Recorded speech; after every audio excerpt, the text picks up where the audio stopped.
I may not always love you, but long as there are stars above you. Brian Wilson, the frontman and co-founder of the Beach Boys, has died at the age of 82. All right, well, breaking news. Beach Boys legend Brian Wilson has passed away. There was a little intercontinental rivalry. Mainly Brian. His writing. Some words, spoken just once, are powerful enough to silence the entire world. Some names, thought to have no more secrets, save their most profound truths for the very end. And just when it seemed like everything had been said, Paul McCartney broke decades of silence with a single, stunning revelation. The name he spoke? Brian Wilson. In a cryptic but poetic tribute referencing lyrics and a diamond necklace, McCartney wrote, "If you should ever leave me, well, life will still go on. Believe me, it's going to make it that much better. We can say goodnight and stay together." The man he called a genius, a wounded one, had just passed away. And for the first time, Paul admitted it out loud. God Only Knows is the most beautiful song ever written. The moment was brief. There were no hashtags, no attached images, just a single line. But it was enough to freeze global social media in its tracks. That post, published from McCartney's personal account in the early hours of June 12, 2025, came less than 24 hours after news broke that Brian Wilson had died at the age of 82. There was no press release. No representative statement. Paul had written it himself, revealed it himself. It may have been the first and last time he gave voice to what the music world had always known but never dared to say. Brian Wilson wasn't just influential, he was a genius. Even the Beatles had borrowed from him. And that admission didn't just serve as a tribute, it was also a quiet rebuke of the industry that had allowed Brian to fade into obscurity. In that one line, "Some of us never said it out loud," Paul offered not just acknowledgement, but a confession. Was it the creative rivalry of the 1960s that kept him silent? Was it Pet Sounds, the Beach Boys' masterpiece, that left McCartney sleepless, too perfect to ignore, too threatening to praise? Was it guilt, born from Sgt. Pepper's Lonely Hearts Club Band, the Beatles' own ambitious response that pushed Brian further into his internal spiral? Fans didn't need an explanation. That sentence said it all. Two musical giants, once side by side, had gone quiet for decades, until now. Within hours, McCartney's words triggered a global outpouring. One viral post read, "If Paul McCartney calls Brian a genius, there's no more debate." Another shared a 2010 photo of Paul tearing up while listening to God Only Knows, captioned, "Now we understand why he cried." On X, formerly Twitter, hashtags like #LoveAndMercy, #Brian Wilson, #PetSounds, and #God Only Knows shot to the top of the charts across the US, UK, Japan, and South Korea. Beatles fans and Beach Boys loyalists, once fierce rivals, came together and shared grief. But it was more than nostalgia. They shared vulnerability, honesty, and the kind of nameless pain Brian Wilson had always embedded in his music. In that moment, Brian was no longer the forgotten, misunderstood figure distorted by history and mental illness. He was seen again, as he truly was, a man who drew the most beautiful melodies from a soul long shattered. Brian Douglas Wilson was born on June 20, 1942, in Englewood, California, a suburb caught between the post-war American dream and a working-class world steeped in violence. His father, Murray Wilson, was a failed musician who embodied the brutal 1950s patriarch, authoritarian and emotionally abusive. Brian's musical gift, apparent from a young age, was not nurtured with warmth but forced out of him with fists and fear. Murray made him play piano under pressure, shouted through music theory lessons, and demanded emotionless performances for guests. During one violent outburst, Murray struck Brian in the head so hard that he permanently lost hearing in his right ear, a wound Brian would never forgive. That injury carved a permanent void in his perception of sound. But within that silence, something extraordinary began. It became the gateway to a unique, inner world, one that reshaped the architecture of pop music. While other teens played baseball, Brian disappeared into his room, experimenting with harmony, listening obsessively to George Gershwin, The Four Freshmen, and Burt Bacharach. His voice wasn't his strength, it was his ability to stack emotional harmonies that had never been heard before. In 1961, Brian formed the Beach Boys with his brothers Dennis and Carl, cousin Mike Love, and schoolmate Al Jardine. Marketed as California's sun-kissed surf band, their debut single Surfin' became an instant hit. Capitol Records quickly signed them, packaging the band as the all-American dream. But behind the bright smiles and matching shirts, Brian Wilson was already unraveling. He clashed early with Mike Love, who favored commercial surf anthems. Brian didn't want to sing about cars and waves anymore. He wanted to channel his growing anxiety, the ache of his inner world, into something meaningful. That creative divergence made him the outsider in the very band he led. As the Beach Boys toured across America, Brian remained behind, battling pressure to deliver hit after hit. He was no longer composing pop songs, he was building emotional architecture, layering sorrow, memory, and joy into sound. And it would eventually come at the cost of his sanity. Music had always been Brian Wilson's refuge, but by the end of 1964, it had become his breaking point. On December 23 of that year, during a flight from Houston to Los Angeles, Brian suffered his first nervous breakdown, sweaty palms, trembling hands, and a heart racing out of control. The world had grown too loud, too fast, and he could no longer endure it. In a move that shocked fans and bandmates alike, he announced he would stop touring permanently. Performance duties were handed over to Glenn Campbell and later Bruce Johnston, while Brian retreated into the studio, a place where he could shape sound without the chaos of the spotlight. Around the same time, Brian married Marilyn Rovell, a member of the girl group The Honeys. They had 2 daughters, Carney and Wendy. But the marriage, intended as an anchor for an unstable genius, only intensified his descent. Marilyn struggled with Brian's unpredictable moods, nights of silence, days of darkness, and hours spent looping a single melody over and over. He began using drugs, first to sleep, then to create, and eventually to escape. Yet, in that very isolation and crumbling mental state, Brian crafted something that would forever change music: Pet Sounds. Released in 1966, Pet Sounds was a musical earthquake the world wasn't ready for.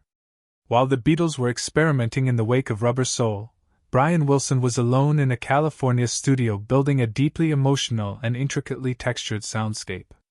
He took the framework of pop music and infused it with a breathtaking complexity, using gunshots, barking dogs, reverse pianos, a theremin, and heart-shattering harmonies. It was music that made people cry without understanding why. From the aching optimism of, "Wouldn't it be nice?" to the devastating melancholy of, "Caroline, no," the album traced the arc of a disintegrating soul beneath a soft, shimmering surface. And then came God Only Knows, the song Paul McCartney would later call the most beautiful ever written. McCartney once admitted, "The first time I heard it, I felt smaller than anyone. I listened to it all night just to make sure it was real." While Pet Sounds stunned fellow musicians and redefined the possibilities of pop, Capitol Records didn't understand it. They were expecting surf anthems, not emotional confessionals. Critics were confused, the public even more so. Where were the upbeat California vibes? These were moody, chorus-less songs you couldn't dance to. Sales were underwhelming, and that rejection shattered Brian. But he didn't stop. Instead, he launched his most ambitious project yet, Smile. Conceived as a teenage symphony to God, Brian collaborated with lyricist Van Dyke Parks on a boundary-shattering album, fragmented songs recorded in separate sessions, later stitched together. It was modular recording before the world even had a name for it. He was inventing a future nobody could see. But as creativity soared, his mental stability plummeted. Brian obsessively re-recorded a single chord for months. He had musicians choose celery for percussion, like McCartney had done for the track Vegetables. He banned anyone wearing black from the studio, fearing demonic energy. And after each session, he spiraled deeper into LSD, amphetamines, and crippling paranoia. The pressure exploded. Mike Love, a Beach Boys member and commercial-minded traditionalist, clashed with Brian's vision. Capitol demanded radio hits. Parks walked away, exhausted. Brian, caught between madness and expectation, collapsed. In 1967, Smile was scrapped. A hastily assembled version, Smiley Smile, was released instead, and it flopped. Brian vanished from the public. He locked himself away, gained enormous weight, barely ate or slept, and seemed to dissolve into silence. Smile had been his masterpiece. Its death marked the point of no return. The band fractured. Mike Love assumed control, steering the Beach Boys back toward accessible pop. Carl Wilson tried to keep peace. Dennis descended into chaos. And Brian, the visionary who gave the band its soul, became a ghost behind his bedroom curtain. Then came another betrayal. In 1969, their father, Murray Wilson, who had abused Brian for years, secretly sold the entire Beach Boys song catalog for just $700,000, without consulting his sons. Brian said nothing, but everyone knew this was the final knife in a soul already torn to pieces. By the late 1960s, Brian was seen standing at his window in pajamas for hours, staring into nothing. Once, he was found sitting in an empty swimming pool, unmoving, disconnected from the world. No music. No words. Just the shattered remains of a dream that had gone too far, too fast. One the world wasn't ready to follow, and no one was able to save. Then, when the world thought Brian Wilson was gone for good, buried beneath weight, drugs, and silence, someone appeared, offering what looked like salvation but would soon become something else entirely. His name was Eugene Landy. Initially, Eugene Landy's involvement in Brian Wilson's life seemed like a miracle. He implemented a strict behavioral reprogramming therapy, isolating Brian from negative influences, controlling his diet, enforcing exercise routines, and tightly regulating his social interactions. The transformation was dramatic. Brian lost weight, became more coherent, and even returned to the studio. But what started as rehabilitation quickly devolved into domination. Landy wasn't just acting as a doctor. He became Brian's manager, co-writer, producer, spokesperson, and effectively, his captor. He demanded royalties from new music, insisted his name be included on every creative work, and even had Brian sign legal documents handing over control of his personal assets, decisions, and will. It was a sophisticated form of slavery, legalized under medical terminology. During this time, Brian became a biological puppet. He ate only when Landy permitted, listened to music pre-approved by Landy, and spoke only to those on an approved contact list. His family, lifelong friends, and even his fellow Beach Boys were shut out. When Melinda Ledbetter, a car saleswoman who began dating Brian, tried to reach him, Landy worked tirelessly to block her, claiming emotional relationships disrupted the treatment. For years, Brian lived in near-total isolation, his life governed by the whims of a man who claimed to be saving him.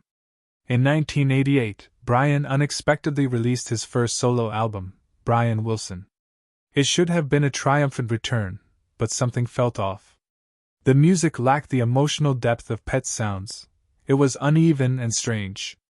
Landy's name appeared as co-writer on several tracks, despite having no real musical background. Around the same time, Landy released a memoir titled Wouldn't It Be Nice? My Own Story, credited to Brian Wilson.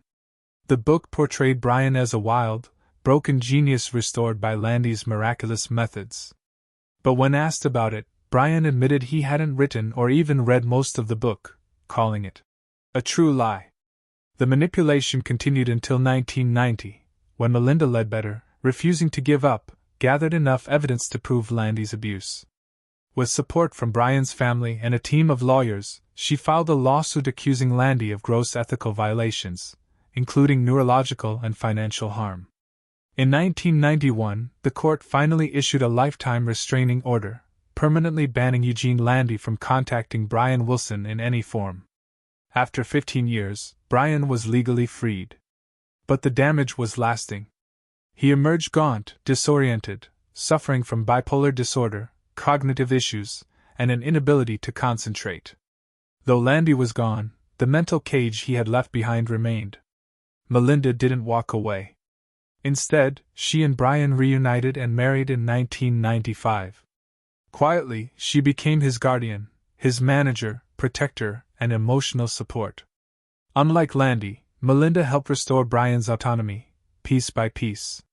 With her strength, he slowly began to return to life. He started writing again, performing again, and then, against all odds, he completed the project that had once broken him. In 2004, Brian released Smile, reconstructed from the ashes of his youth. Brian Wilson Presents Smile was hailed by critics as the greatest redemption arc in modern music history. The album received a Grammy nomination, re-establishing Brian's creative legacy. During a 2005 rehearsal in Los Angeles, Paul McCartney embraced Brian and whispered, "You finally did it. I knew you would." No video captured it, but those nearby said Brian nodded and cried. In his final years, Brian Wilson stepped back from the public eye. His appearances were rare, often centered around performances of Pet Sounds for the fans who still believed he was the only musician who truly wrote from pain. In 2016, the biopic Love and Mercy premiered to critical acclaim.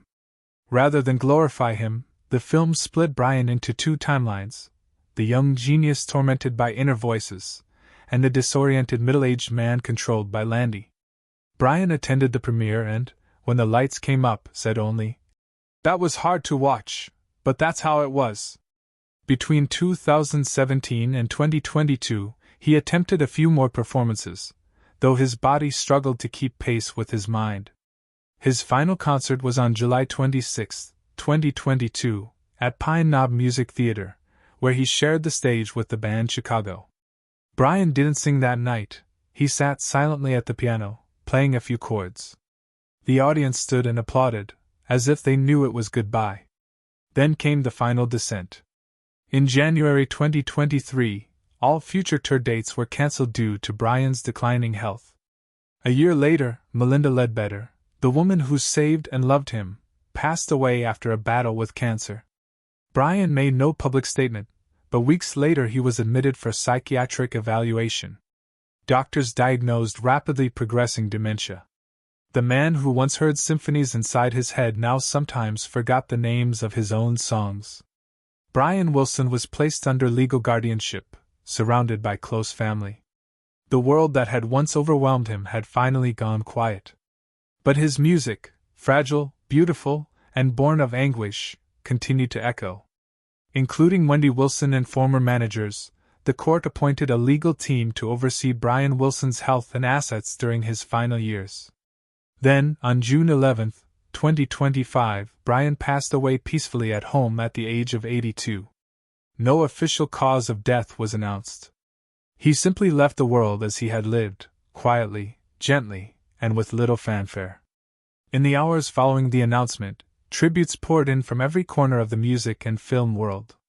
Actor John Cusack, who portrayed middle-aged Brian in Love and Mercy, posted one of the most widely shared eulogies.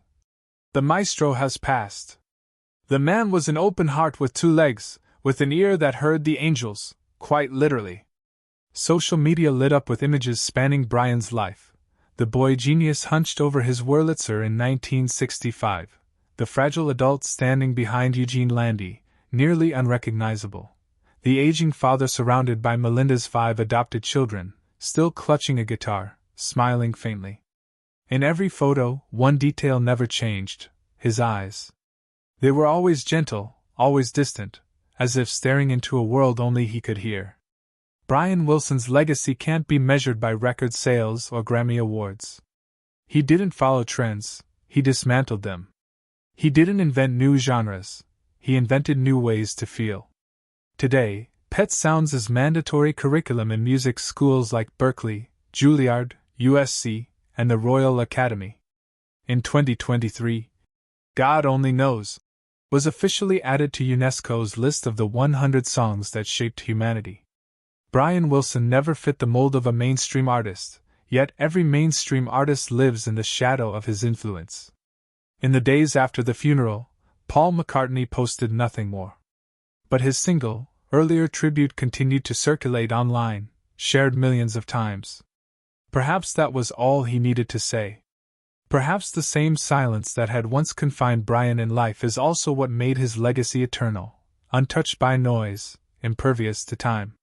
So when someone asks, "What is Brian Wilson's legacy?" don't answer with statistics or headlines. Just listen to, "Wouldn't it be nice?"